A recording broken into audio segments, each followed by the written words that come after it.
Friends, welcome back to the Cool Vedas. That's Vedas Cool. Today, let's look into the story of the Dunduba snake.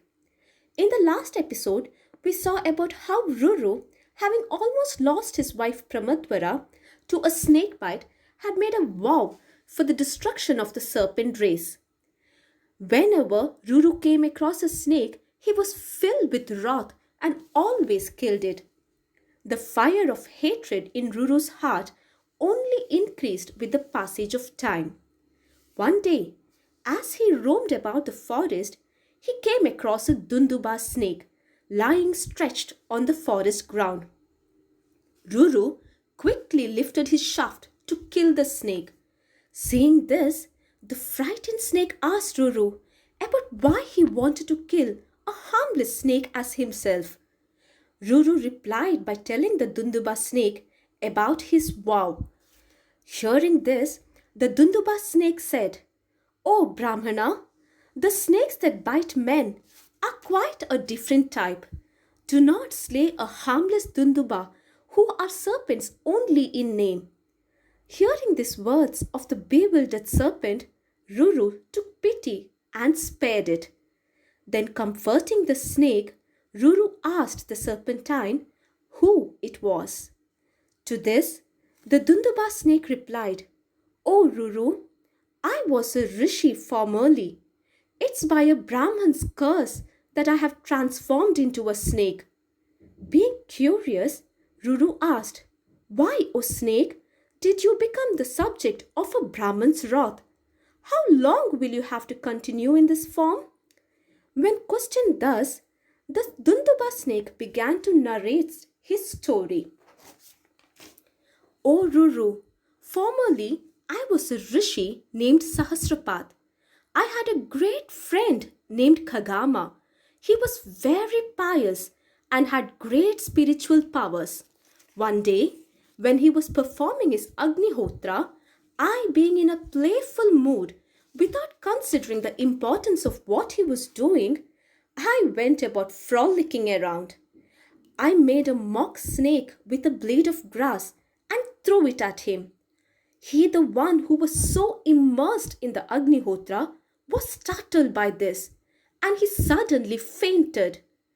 On regaining his consciousness, he was so angry at me for disrupting the Hotra that he cursed me to be a venomless snake, just like the mock snake I had made. His words frightened me, and I prayed for his forgiveness. My good friend then took pity on me and said, 'A curse once uttered cannot be taken back, O Sahasrapat. But when a great rishi named Ruru crosses your path, you will be freed of your curse.' Thus, I was turned to a mock venomless Dunduba snake.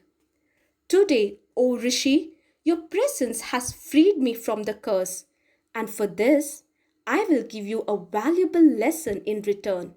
Saying this, Sahasrapat turned back to his human self. He then gave Ruru a pearl of wisdom. He said, "Ruru, it's not in the nature of a Brahmin to take the life of a fellow being. A Brahmin is to be versed in Vedas. His very existence is to enlighten minds and spread the light of knowledge. The duties of a Kshatriya is not yours. To be stern, kill adharmic people, and bring law and order is the role of a Kshatriya and not yours. Enlighten yourself with the story of the Kshatriya Janamejaya and how the best of Brahmana, Astika, served the serpentine race. Cleanse your mind of hatred and return to your dharma, my child." Saying this, Sahasrapat disappeared. Ruru ran about searching for the rishi, but in vain. He then took the advice of Sahasrapat and stopped killing snakes and cleansed his mind of anger and hatred. Now, I am very curious to know about Janamejaya, son of Parikshit, and the Sarpayaga he conducted, and also about the gutsy Brahmana, Astika. Are you? fact for you, my friends.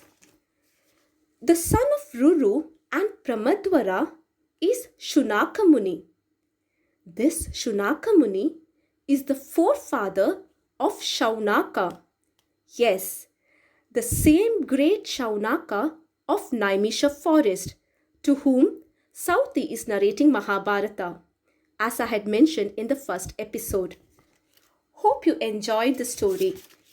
If you like it, please do consider to share and subscribe.